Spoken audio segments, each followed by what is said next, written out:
The voicemail notification was the only sound in the suffocating silence of his penthouse. Julian Vance stared at the empty space where her ridiculous, chipped, world's best friend mug used to be. It was gone.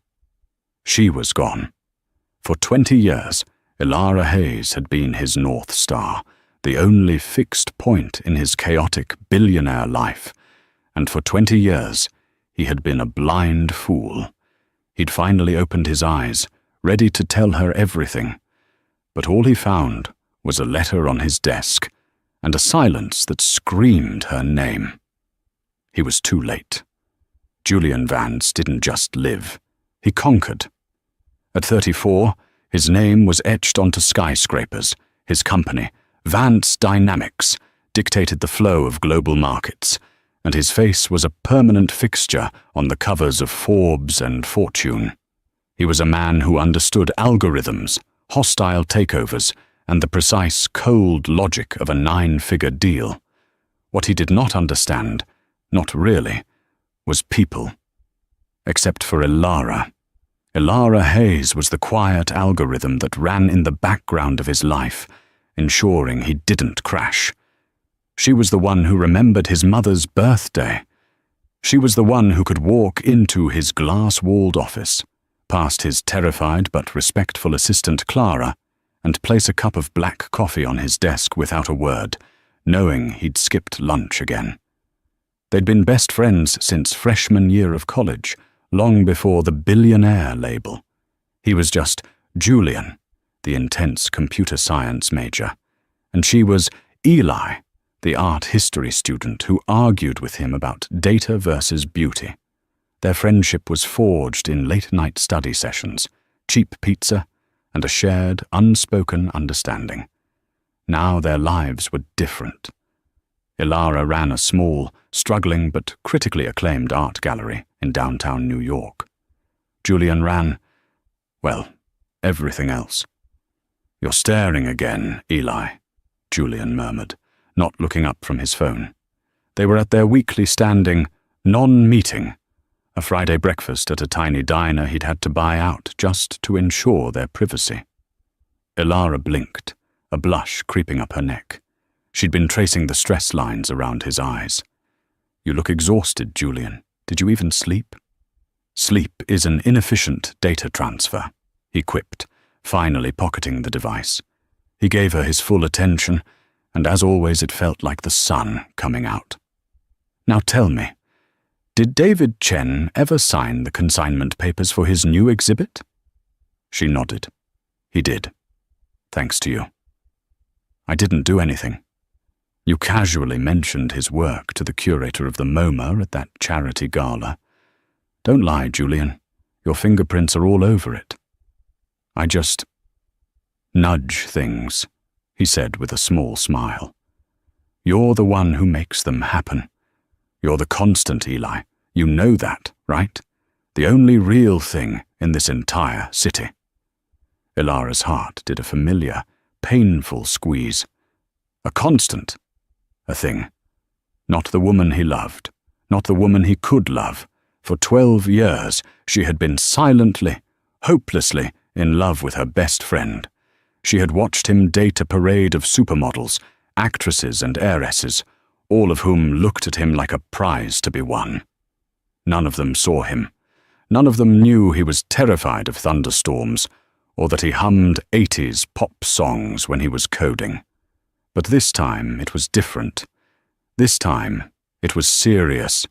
Her name was Isabella Sinclair. Isabella was not a model or an actress. She was an heiress to a rival corporate dynasty, Sinclair Consolidated. Their relationship wasn't a romance, it was a merger. She was beautiful, sharp, and carved from ice.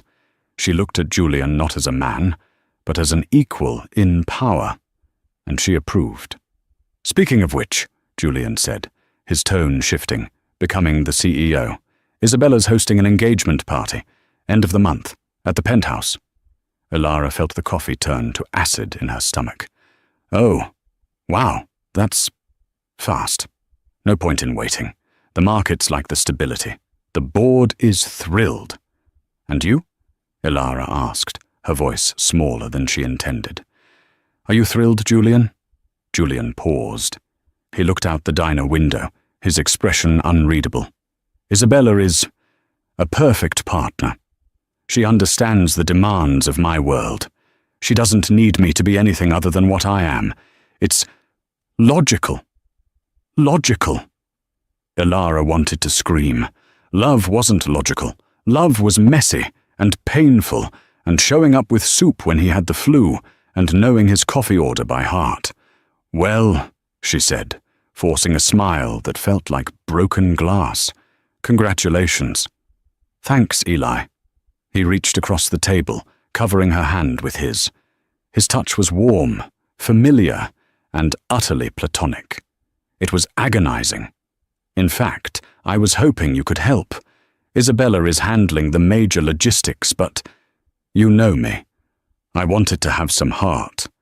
I need you to, run interference. Make sure it doesn't feel like a corporate takeover." She stared at their hands. He was asking her to plan the celebration of his marriage to another woman. Because she was his constant. "Of course, Julian," Ilara whispered, pulling her hand back. "What are best friends for?" The next 2 weeks were a special kind of hell. Ilara's gallery, perspective, which usually felt like her sanctuary, now felt like a holding cell.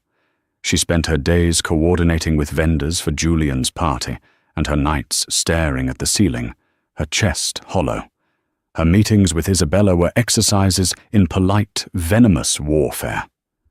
"The peonies, Ilara," Isabella said, not looking up from her tablet. They were in Julian's cavernous, sterile white penthouse, which overlooked Central Park. "They are far too pink. It suggests a childishness, don't you think?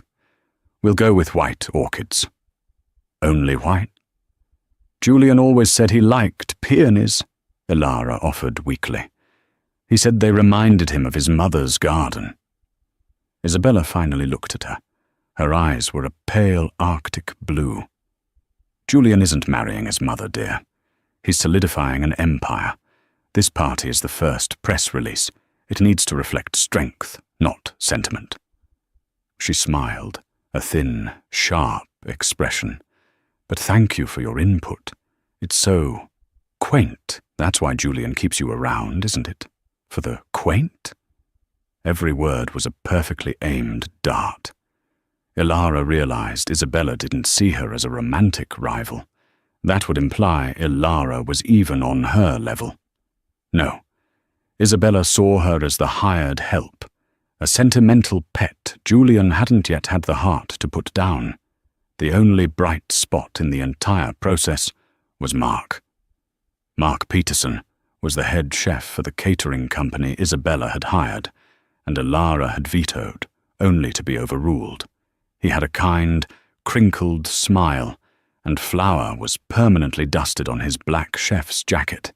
He'd found Ilara in the pantry, blinking back furious tears after Isabella had dismissed her arrangement of photographs, pictures of Julian growing up, as clutter. "Tough crowd?"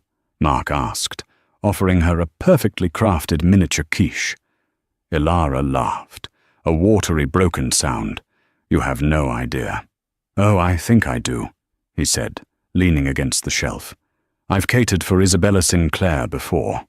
She once sent back a $2,000 wheel of Parmesan because she didn't like its energy." Ilara snorted, the laugh turning real. "Its energy? Some things are too powerful, I guess." He grinned. "I'm Mark." "Ilara." "The best friend, I've heard," he said, but his tone was gentle, not mocking. "Look, I saw those photos. They were great. He was a dorky kid." "He really was," she whispered, a genuine smile touching her lips. "She's making a mistake not using them," Mark said, his eyes serious. "A party isn't for the press. It's for the people. You were trying to show them him." He tapped the side of his head. "You get it. She doesn't." For the first time in weeks, Ilara felt seen. The night of the party arrived. Ilara wore a simple, elegant, dark green dress, the colour Julian always said brought out her eyes. It felt like a small, sad act of defiance. The penthouse was unrecognisable. It was filled with white orchids, ice sculptures, and a string quartet playing something cold and complex. It was, as Isabella intended, a press release. She watched Julian move through the room, a king in his court. He was flawless in a custom Tom Ford suit, with Isabella a glittering, diamond-encrusted statue by his side. He finally spotted Ilara by the terrace door, nursing a glass of champagne, his face lit up with that real, unguarded smile that she so rarely saw anymore. "Eli, there you are." He strode over, pulling her into a one-armed hug. He smelled like expensive cologne and power. "It looks incredible. This is all you. I knew you'd save it." "Isabella did most of the work," Ilara said, her voice tight. "Nah," he dismissed. "She handled the guest list. You gave it this." He gestured vaguely. "It feels right." Ilara wanted to cry. It felt wrong. It was cold, sterile, and had none of him in it. He was so busy, so blinded by the logic of his merger, that he couldn't even see his own party. Later she slipped onto the terrace for air. The New York skyline glittered, but it felt distant. She heard voices from the other side of a large, potted plant, Julian and Isabella. "A bit much, don't you think?" Isabella's sharp voice cut through the night. "What do you mean?" "It was a toast. Mr. Harrison has known me for years." "He was rambling, Julian. And frankly, bringing up your time at college makes you sound new." "We are not new. It's just part of my story, Isa. It's a part we need to phase out, just like your little project." Ilara's stomach clenched. She knew what was coming. "Don't call her that." Julian's voice was low. "Ilara is not a project. She's my best friend." "Oh, Julian, please." Isabella sighed, a sound of profound boredom. "She's your mascot, your security blanket. It was cute when you were building the company, but it's becoming unprofessional. People talk. They wonder why this little gallery curator is always hovering. It makes you look weak, like you need a crutch." Ilara held her breath, praying for Julian to defend her, to tell Isabella where to go. There was a long silence. The wind whistled 1,000 feet above the city. "She's family, Isa," Julian finally said, but his voice was tired, defeated. "She's just Ilara. She's harmless. She's not part of the business. She's separate. Don't worry about her. Harmless, just Ilara. Not a threat, not a woman, not even a person, really. Just a thing, a security blanket, a crutch, and he hadn't even denied it. He just dismissed her." Ilara didn't realize she was crying until a warm hand touched her arm. It was Mark. He was holding a plate with a single, perfect chocolate-covered strawberry. He didn't say anything. He just looked at her, his eyes full of a sad understanding she'd never once received from Julian. She took the strawberry, her hand shaking. That was it. The last thread of hope, which she hadn't even known she was still clinging to, finally snapped. The week after the party, Ilara Hayes ceased to exist. At least for Julian. She didn't answer his calls, which went from cheerful, "Eli, breakfast, my treat," to confused, "Are you getting these? Call me," to annoyed, "Ilara, I need the final invoices for the caterer. This is unprofessional." She didn't answer his texts. She didn't show up at the diner. For Ilara, it was a week of painful, necessary amputation. Every missed call from him was a fresh cut, but it was a cut that severed a limb that had been slowly dying for 12 years. She had walked home from the party that night, ignoring Mark's offer of a ride. She needed the cold 3 a.m. air to clear her head. harmless, just Ilara. She had let herself into her small, bright apartment, the apartment Julian had helped her secure a loan for, and looked at her life. It was filled with him. The bookshelf he'd built, the abstract painting he'd bought from her first ever show, long before he was rich, the framed photo on her nightstand, the two of them, 20 years old, covered in mud after a rain-soaked football game, him with his arm slung over her shoulder, both of them laughing. She had loved him for so long, it had become part of her personality. She had structured her life, her gallery, her home, around being available for him. She was the anchor, the constant. But an anchor doesn't get to move, it just holds the ship, and the ship gets to sail away. Isabella wasn't the problem. Isabella was just a symptom. Julian was the problem. His blindness, his casual, devastating dismissal of her. On Monday, she'd gone to her gallery and called an emergency meeting with her 2 staff members.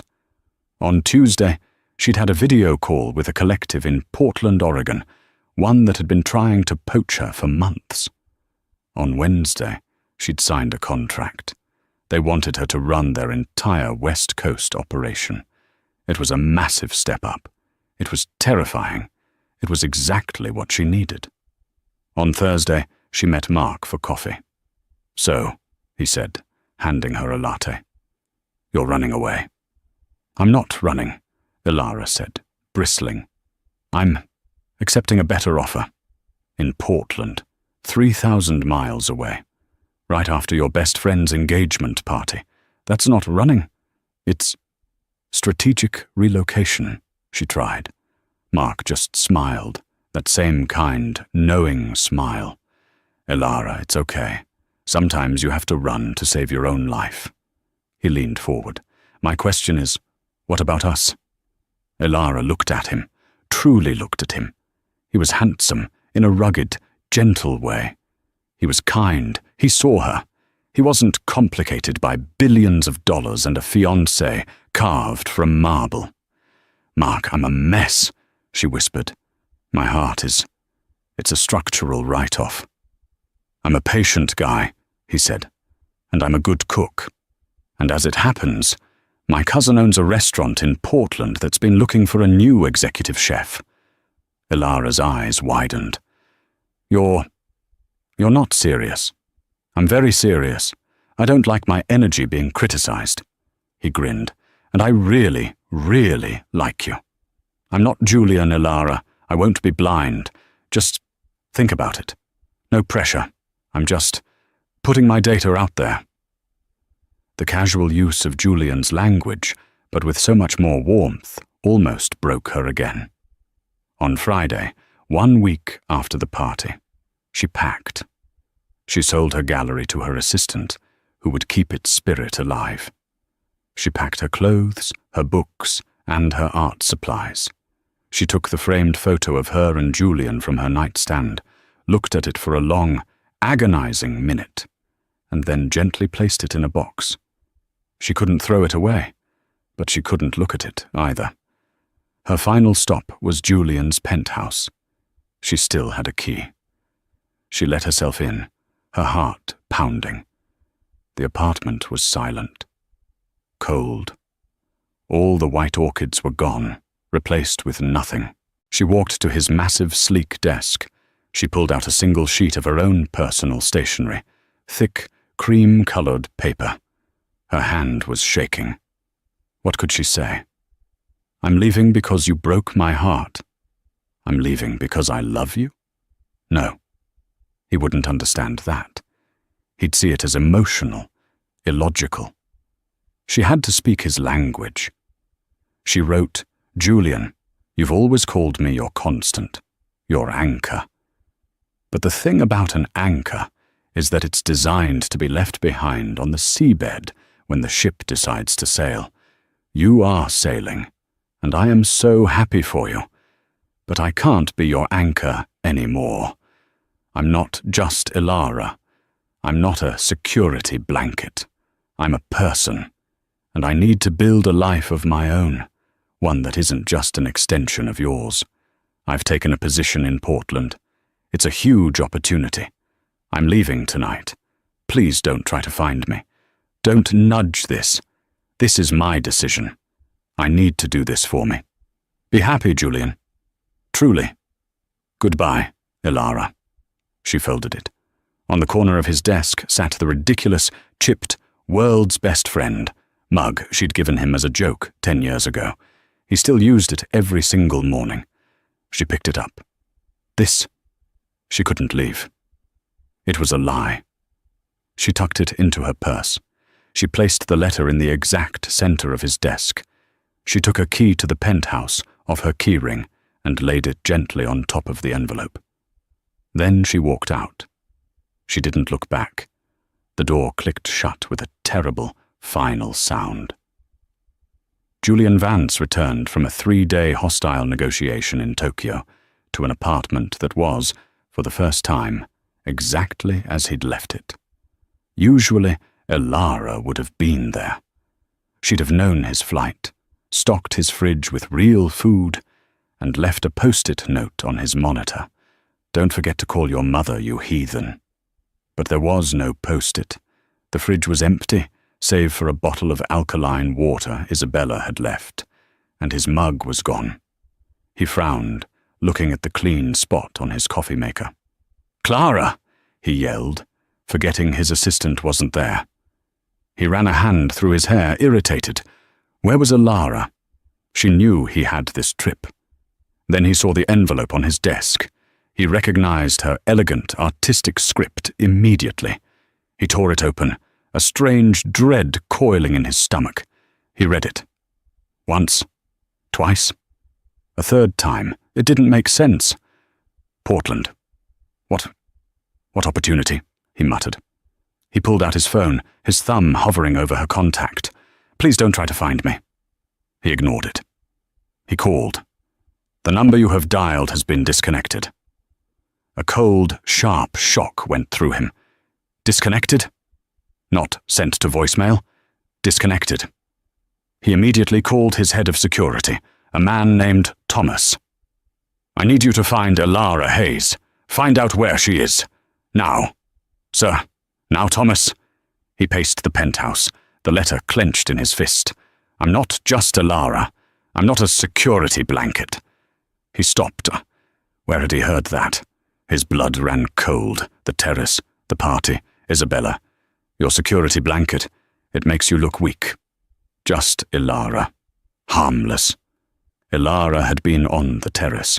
She had heard. No, he whispered. No. No. She would have known I didn't mean.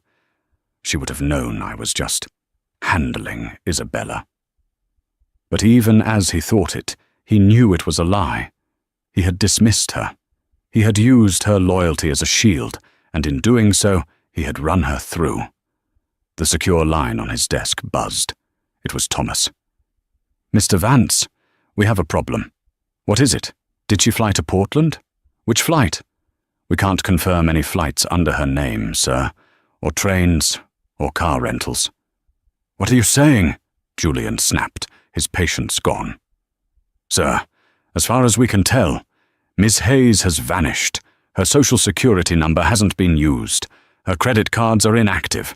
Her gallery was sold 2 days ago in a private, all-cash deal. She's gone. The word gone hit Julian like a physical blow. He wasn't a man who panicked. He was a man who solved. But this was an equation he couldn't see. Find her, he ordered, his voice dangerously quiet. I don't care what it costs. I want a team on this. I want to know where she is. He hung up and stared at the empty space where his mug should have been. The silence of the penthouse was deafening. For the first time, Julian realized his high-tech, billion-dollar home wasn't just quiet. It was empty. The next few weeks, Julian was a ghost. He was present in his board meetings, his voice sharper, his decisions more brutal than ever. He eviscerated a competitor, finalized the Sinclair merger details, and barely slept. But the entire time, The algorithm in the back of his head, the one that used to be dedicated to Alara, was running a frantic, looping error code. Not found. Not found. Not found. Isabella moved more of her things into the penthouse, seemingly thrilled to have Alara out of the picture. "Isn't this better, darling?" she murmured one night, running a manicured nail down his chest. "No more. Distractions. Just us. Just power." Julian looked at her. He really looked at her. He saw the cold calculation. He saw the triumph in her eyes. She hadn't just been annoyed by Alara. She had hated her. "What did you say to her, Isabella?" he asked, his voice flat. "Whatever do you mean? At the party? Or after? What did you say to Alara?" Isabella sat up, her silk robe falling open. "I simply pointed out the obvious, Julian, that her little girl crush on you was pathetic, and that her time as your shadow was over. She was dragging you down. You should be thanking me." She finally took the hint and disappeared. Crush? The word felt strange. Alara. A crush on him, he thought back. For 12 years, the way she always knew what he needed, the way her eyes lit up when he really talked to her, the way she'd flinched when he introduced his dates, the green dress at the party. He had been so profoundly, catastrophically stupid. He'd assumed she was like him, that their friendship was the primary, most important bond, and romance was a separate, secondary pursuit. "Get out," he said. Isabella laughed. "What? Don't be dramatic, Julian. The wedding is in 2 months. The contracts are signed. Get out," he roared, standing up. He was a terrifying sight, all his suppressed fury finally unleashed. "The wedding is off. The merger is off. I will spend the next 10 years of my life dismantling your father's company, piece by piece, if you are not out of this apartment in 10 minutes. She saw he wasn't bluffing. Her face, for the first time, showed genuine shock, quickly followed by a cold, reptilian fury. "You're throwing this all away?" she hissed. "For her, the little brown mouse who ran away? She's worth more than this entire building, Isabella. More than your company and mine combined. And I was too blind to see it. Now get out." She left, slamming the door so hard a priceless vase vibrated on its pedestal. Julian was alone. He had destroyed his engagement, threatened a multi-billion-dollar merger, and alienated his board. And he didn't care. He walked to his desk. He had to find her. He had to tell her. Tell her. "What? I'm sorry, I'm an idiot. I love you." The words felt foreign, but terrifyingly true. He loved her. He hadn't just relied on her. He loved her. It was the core, foundational code of his entire being, and he had been trying to run his life on a corrupted operating system. He slumped into his chair. He looked at the letter, still on his desk. She was already gone. "No," he whispered to the empty room. "I'll find her." Julian Vance, for the first time in his life, was failing. A month had passed since Alara vanished. His private security team, the best in the world, had hit a brick wall. Alara Hayes had liquidated her assets, closed her accounts, and walked out of her apartment with 1 suitcase and a box. She had, effectively, ceased to exist on any traceable grid. "She's using cash, sir," Thomas reported, his face grim. "And she's not using her own name. She had this planned. This was a professional-level disappearance." "Keep looking," Julian ordered. "Check every art collective, every gallery, every art school in the country. She can't hide forever." But he was starting to believe she could. His life, once so structured, was in freefall. The broken engagement with Isabella had become a messy, public war.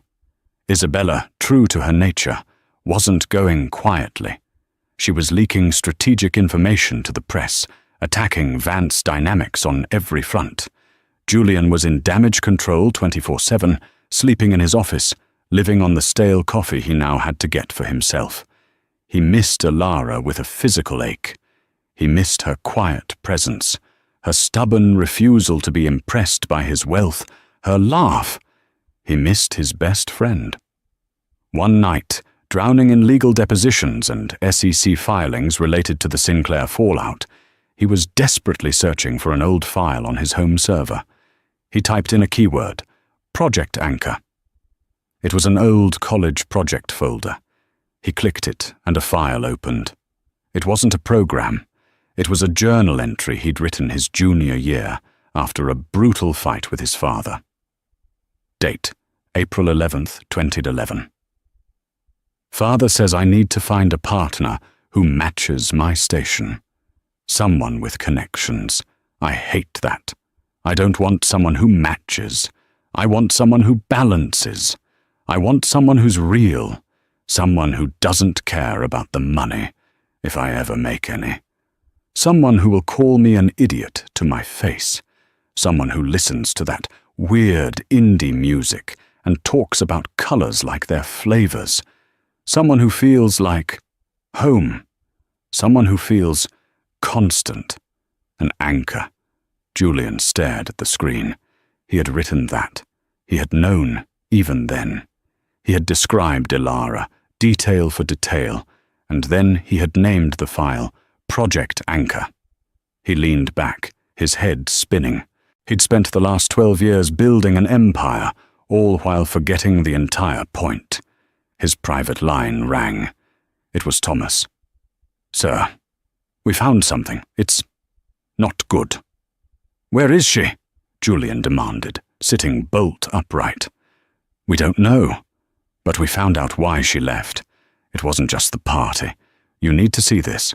I'm sending a file to your secure server." A new window popped up. It was an audio file. Source, covert surveillance, Elara Hayes's gallery, perspective. Date, 3 days after the engagement party. Julian's blood chilled. Thomas had bugged her? No, he'd have been pulling surveillance around her. He clicked play. He heard Elara's voice, hesitant. "I don't understand." "What do you mean?"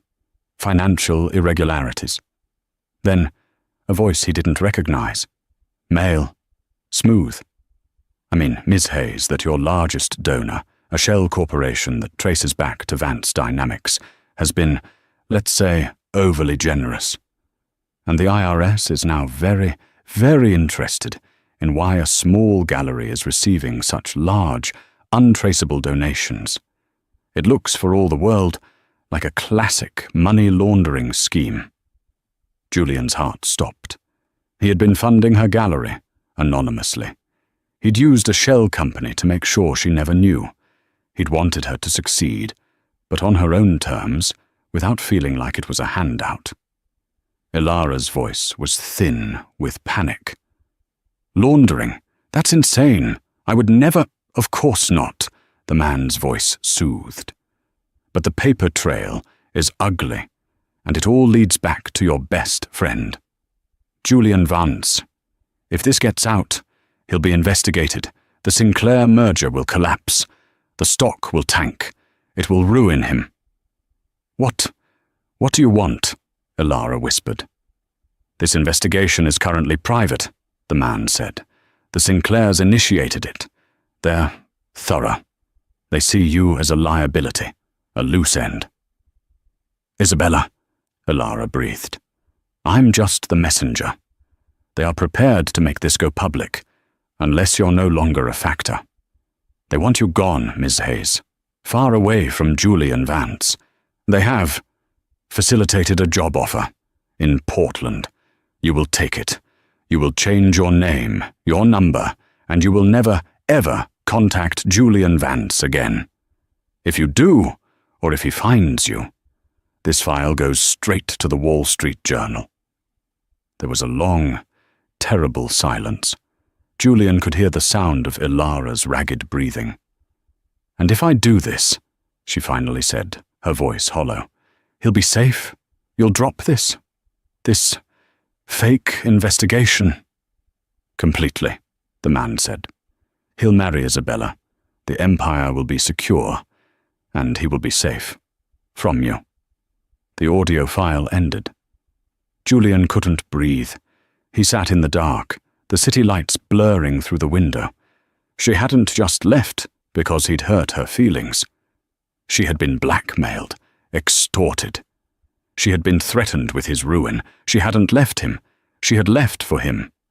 She had sacrificed her entire life, her home, her friends, her name, to protect him. And Isabella. This wasn't a jealous fiancé. This was a sociopath. She hadn't just pushed Ilara out. She had taken a scalpel and surgically, brutally cut her out of his life, using his own secret act of kindness, the anonymous donations, as the weapon. I'm not just Ilara. I'm not a security blanket.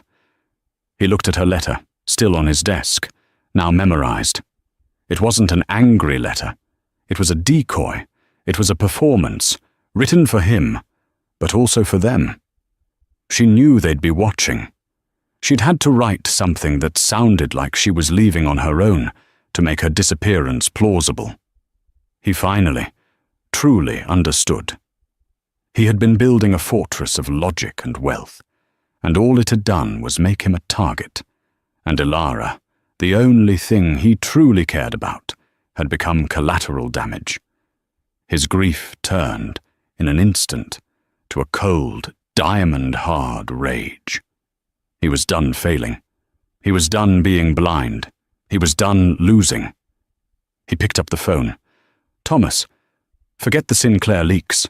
I want a new team. I want you to find a man. I have his voice. I want to know who he is, who he works for, and where Isabella Sinclair is right now. I'm not fighting a business war anymore.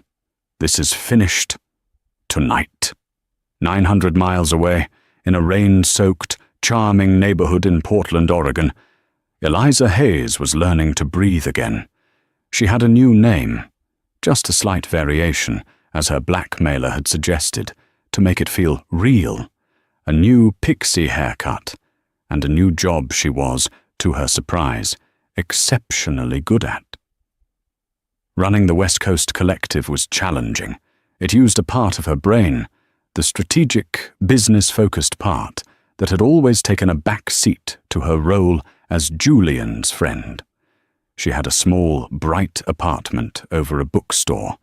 It smelled like old paper and coffee, and for the first time in her adult life, it contained nothing of Julian's.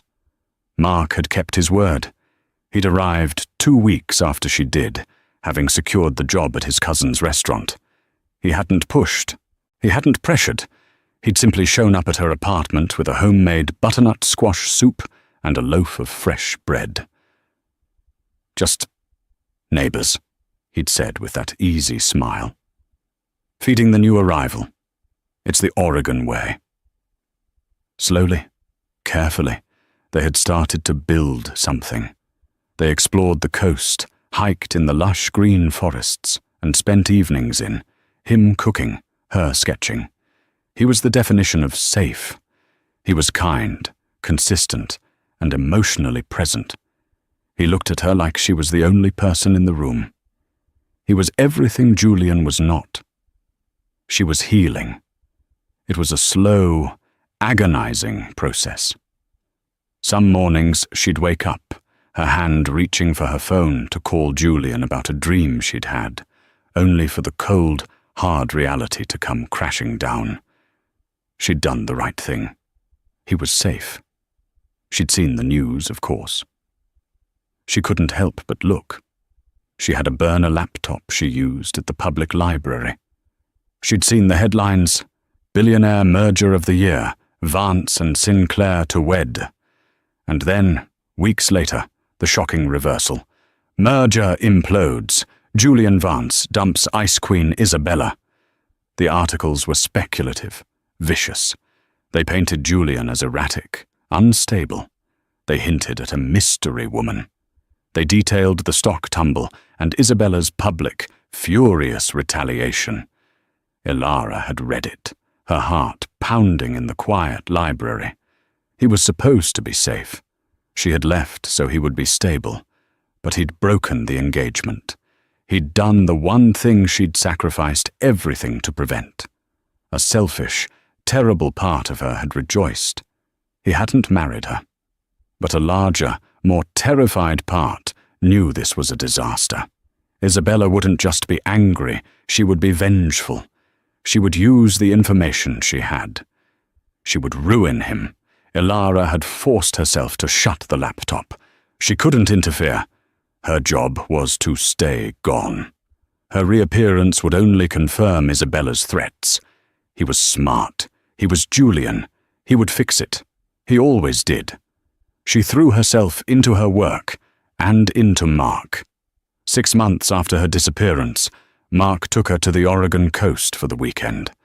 The winter sky was a bruised, dramatic grey, and the ocean was a churning, angry teal. They walked on the black sand beach, bundled in coats. "You're happy here, Eliza?" Mark asked, his voice low against the roar of the surf. "I am," she said, and she was surprised to find she meant it.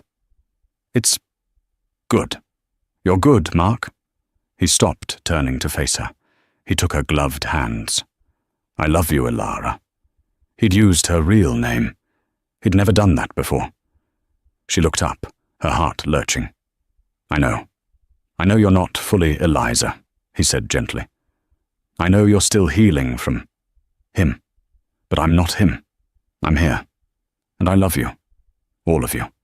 The broken parts, the just Ilara parts, and the amazing, brilliant Eliza parts." Tears welled in her eyes, instantly cold in the wind.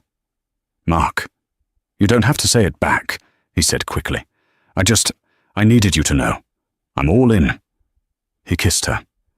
It was a warm, solid, comforting kiss. It was shelter from the storm. It was safe.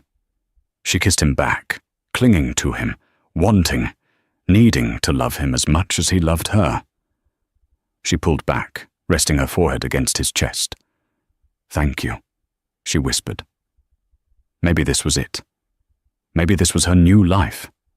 It wasn't the blazing, all-consuming fire she'd felt for Julian, but that fire had only ever burned her.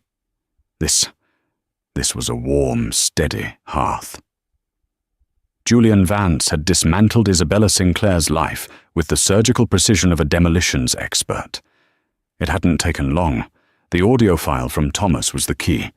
The man's voice belonged to a disgraced ex-SEC investigator turned private fixer named Arthur Bryant. Bryant, when presented with the recording and the threat of a lifetime in federal prison for extortion, confessed everything. He hadn't just been working for Isabella. He'd been working for her father, Mr. Sinclair. They had seen Ilara as a sentimental liability and had manufactured the entire money-laundering threat to remove her, thus hardening Julian for the merger. Julian didn't go to the police. He went to the board. He played the audio for his own board of directors, then for the board of Sinclair Consolidated. The fallout was apocalyptic. Mr. Sinclair was ousted by his own company within 24 hours. Isabella was publicly censured and stripped of her inheritance. Vance Dynamics, regretfully, pulled out of the merger, citing ethical breaches, a corporate-speak atomic bomb. Julian's reputation, far from being ruined, was stronger than ever. He'd been painted as the victim of a corporate honey trap, and his ruthless but ethical response had made his stock soar. He had won. But it was the emptiest victory of his life. He had the confession. He had the proof. He had everything, except Ilara. Arthur Bryant didn't know where she'd gone. The plan was just to make her run, he'd said. We didn't track her, so Julian was back to square one. He knew why she was gone, but not where. The trail was 6 months cold. He was haunted. He'd walk into his penthouse, now scrubbed of every trace of Isabella. and the silence was an accusation. He poured all his resources, his entire being, into the search. He hired data miners, forensic accountants, and PIs. "She's an art curator," he told his team, pacing his office. "She can't just not be in the art world. Look for new hires, new faces. Look for a woman who matches her description using a new name." Weeks turned into a month. Then, a breakthrough. A junior analyst on his team found a blog post from a small Portland gallery. It praised a new curator from their rival collective, a brilliant but reclusive woman named Eliza Hayes, who had an uncanny eye for new talent. The post included a grainy photo. It was her. Her hair was short, but it was her, Eliza. Of course. Julian felt his knees go weak. He was on his private jet within the hour. He landed in Portland in the middle of the worst winter storm the region had seen in a decade. Winds howled, and the rain was a horizontal sheet of ice. "Sir, the roads to the coast are closing," the pilot warned. "That's where this gallery collective is based." "We'll drive as far as we can, and I'll walk the rest," Julian said. He rented a heavy-duty 404 and drove into the teeth of the storm. It was a suicidal, insane drive. The wind slammed the truck, and trees were down everywhere. But he was a man possessed. He finally reached the small, flooded coastal town. The power was out. The streets were deserted. He found the gallery, Currents Collective. It was dark, boarded up against the storm. He found the address for Eliza Hayes. It was an apartment above a bookstore. He hammered on the door. No answer. He broke the lock. He didn't care. He ran up the stairs. The apartment was empty. It was neat, clean, and smelled like her. Lavender and turpentine. But she wasn't there. He saw a small notepad by the phone. A simple, scribbled note. "Coast trip. The Anchor Inn. Back Sunday." The Anchor Inn. He ran back to his truck. The inn was 10 miles further up the coast on a precarious, winding cliff road. The road was officially closed. He drove around the barrier. He had to abandon the truck a mile from the inn, where a mudslide had taken out the road. He got out and ran.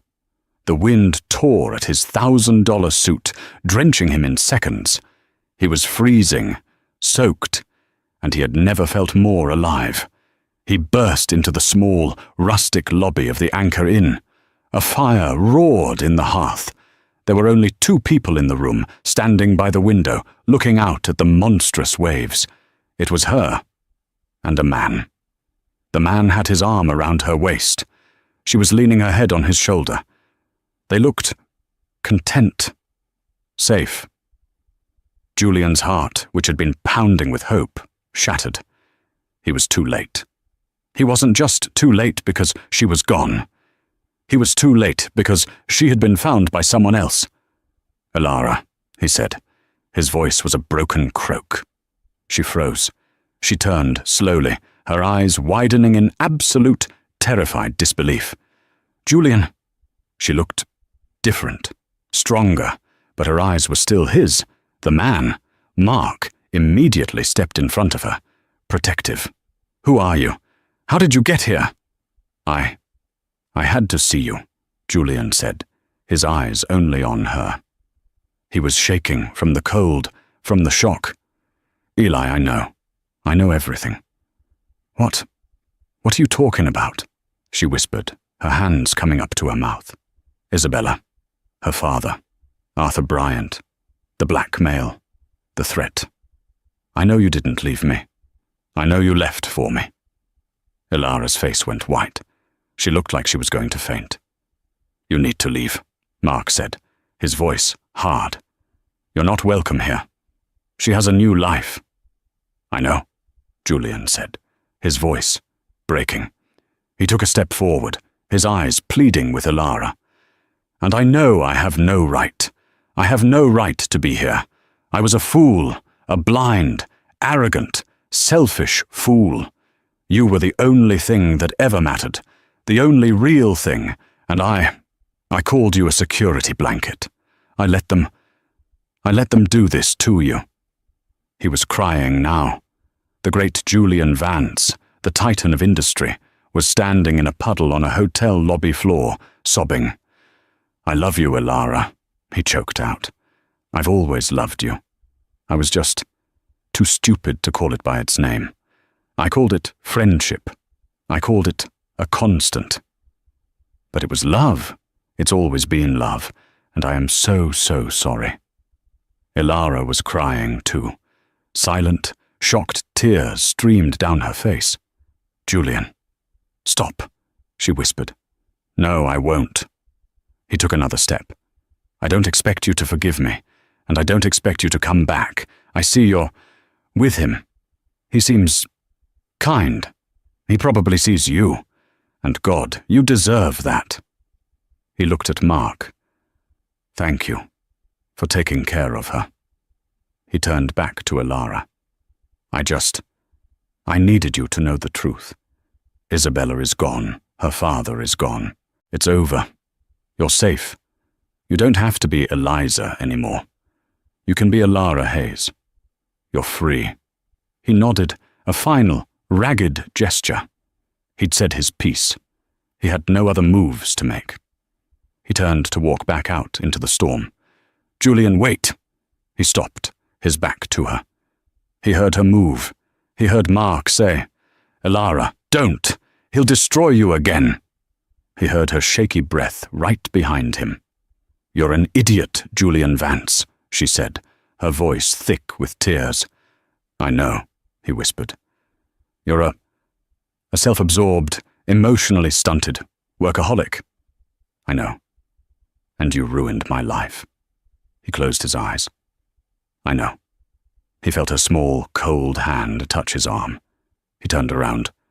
She looked up at him, her eyes a storm of their own, anger and pain and a terrifying, stubborn hope. "You're also my best friend," she whispered. She looked back at Mark, who was watching them, his face a mask of heartbreak. "Mark," she said, "you are the kindest man I have ever met. You saved me. But I'm not. I can't." Mark just nodded, his eyes sad. "I know," he said, echoing Julian's words. "He's your storm. I'm just the harbor. Nobody chooses the harbor." "That's not true," she cried. "It's okay," Mark said.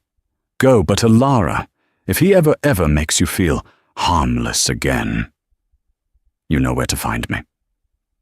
He walked away, heading toward the bar. Elara turned back to Julian. She was shaking. He was shaking. "This isn't a movie, Julian," she said, her voice hard. "You don't just say that, and I fall into your arms. You broke me."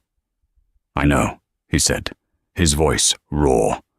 "So let me spend the rest of my life fixing it. Let me prove it. I don't want a merger. I don't want an empire. I just want my mug back."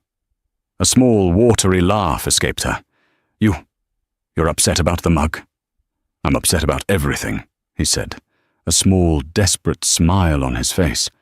"But the mug is where I started to figure it out." She looked at him for a long, agonizing minute. It was a choice. Safety. Or him. The warm hearth. Or the wildfire. She took one small step forward and buried her face in his cold, wet suit jacket. "You are so high maintenance," she mumbled into his chest. Julian wrapped his arms around her, holding her so tight he was afraid she'd dissolve. He buried his face in her short hair. "I love you, Eli. I love you. I'm sorry. I'm so sorry." "Me too," she whispered, and he didn't know if she was saying, "I love you," or "I'm sorry too." Maybe it was both. Outside, the storm raged, but in the small lobby of the Anchor Inn, for the first time in a very long time, the world was finally, perfectly, still. That was the story of Julian and Elara. But their reunion wasn't the end. It was the difficult beginning. Trust isn't rebuilt in a day, and a heart doesn't heal just because the person who broke it says sorry. Their road was long, filled with therapy, hard conversations, and Julian learning to be a partner instead of a CEO. It was messy and real and hard won. What did you think of Ilara's impossible choice? Do you believe someone like Julian can truly change? This is the kind of story that happens every day, hidden behind penthouse doors and quiet goodbyes. If this story moved you, please show your support. Hit that like button, share this video with someone who appreciates real drama, and most importantly, subscribe to the channel for more stories that explore the complicated, messy truth of the human heart. Thank you for listening.